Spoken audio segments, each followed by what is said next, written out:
In the meantime, Speaker Paul Ryan is saying that the House is very close to a bill to at least ease, change, alter, whatever you want to call it, Dodd-Frank, the big financial reform law. Charlie Gasparino has more on that. Anybody? I went to my congressional sources today, and this is what they tell me about this big change. Remember, President Trump ran on repealing Dodd-Frank. That's the financial reform law post the financial crisis. A lot of banks said it basically stopped them from lending money to small businesses. There's a lot of bad stuff in this thing. If you're, a free market type, which I am and you are, and you can see some problems here, which a lot of members of Congress. But here's what we know: the Congressional GOP is very weary about major changes to Dodd-Frank. So whatever's going to come out of this, from what I understand, this is what my congressional GOP sources are telling me. It's going to be modest changes, tinkering. They are not going to full-fledged repeal this thing. I mean, it's going to look a lot like it is now when they get done with it, from what I understand. Really? And the reason why is that the Congressional GOP is simply worried about being labeled anti-consumer. And here's why, Neil. I remember when they got rid of Glass-Steagall, when Glass-Steagall prevented a commercial bank from merging with an investment bank, you created Citigroup. A lot of people, when they got rid of that, initially it sounded great. You created a big profitable company like Citigroup. But then, lo and behold, the financial crisis comes, and people blame these mega banks like Citigroup for creating so much systemic risk in the system that led to the financial crisis. So I think they're wary about doing stuff and literally ending anything that protects consumers. So I don't have the bill in front of me. I can tell you I talked to three of my congressional sources that are involved in this sort of stuff, and they say don't expect a repeal. This is going to be tinkering on some of its more outrageous elements. And I think anything that is consumer related, that protects the consumer. There's a whole bunch of stuff in Dodd-Frank about language that needs to appear in credit card bills.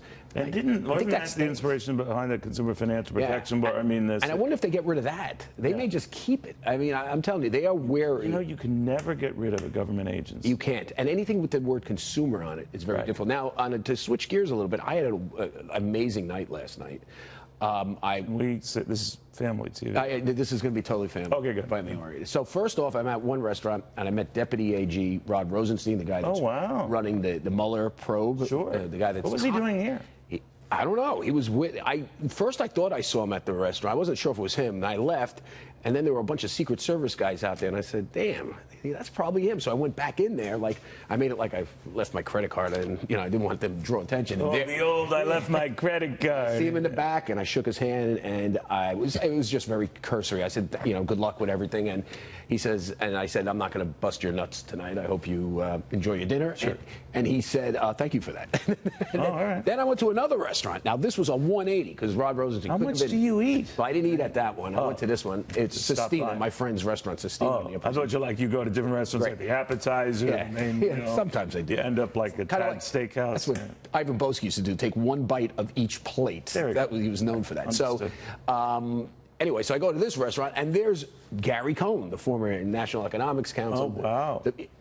And he was so, he was like mad at me. He was like really angry. He was like, you had very nasty reporting on it. I think you're right. And he was like, you said, don't remember the people you said this and you said that, and you keep saying that I'm getting another job. And you know what I noticed about Gary Cohn? He's a tall guy, right? Yes. Yeah. He's not tall, but he's big. He's formidable. He reminds me of Trump. And like Trump, because I know Donald a little bit, he has very dainty hands. Like Gary Cohn has got Where are we going? No, I'm just telling you, it's like so weird. It was like he's a big, put-together guy with I think the guy plays the piano or something. I mean, I'm telling you. There's nothing wrong with that. I'm not saying there is. I'm saying, listen, I'm 5'9". My hands were like 3 times the size of his. Right. It was, and his was very soft. I mean, it was like weird. It was so. I'm trying to follow this. No, I'm just telling you, his hands freaked me out.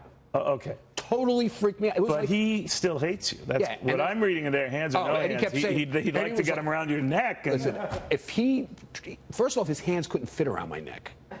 Yeah, I mean, I'm telling you, man, my neck is twice the size of his hands. That's the scary part. You're just annoyed that he doesn't like you. But I know, you I don't said care. a lot of horrible things about him. By the way, I bought him, and he was with these 2 other fat cats. I bought him a round of Shirley Temples. You did? I swear to God. Really? Yeah. You get Rosenstein anything? By the way, I did that to him once before. through family, a family member of mine owns a restaurant in Brooklyn, of course, a very good one, Bamonte's. Wow. And I saw... this is worthy of a Fox alert right And I here. saw Gary Cohn at that restaurant once, eating Wow. with Vinnie Viola. And I bought him Vinnie Viola used to run the Sure. New York Mercantile Exchange. And I bought him around the Shirley Temple's Inn, too. So it's my What's little... the significance with the Shirley Temples? Because if you're going to have dainty hands like that, you don't drink man drinks. You drink Shirley Temples, in my view. What about pumpkin lattes?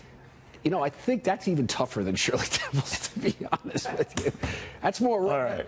Okay. Well, You're making what does friends Ralph say? fast. What is Ralph? What are you saying? He's saying the lawyers are calling. I can't tell if he's groaning or saying stop or move on. He's nervous, and rightfully You all right so. there, Ralph? Yeah. Okay. Well, thank you. This is news you can't get anywhere else, folks, and we like to share that. But you know, you're thin and fit, and you eat like there's no tomorrow. No, you I go eat to very 17 well. restaurants a night. I didn't eat at the first place. I had 3 sips out of a drink, and then I went to the second place, and I had... Have you tried the Grand Slam at Denny's? No, we never not? eat that stuff. I had some. Really? I had some fish. Okay. I had a nice light vegetable soup. Excellent. And a salad. All right. Duly noted. All right.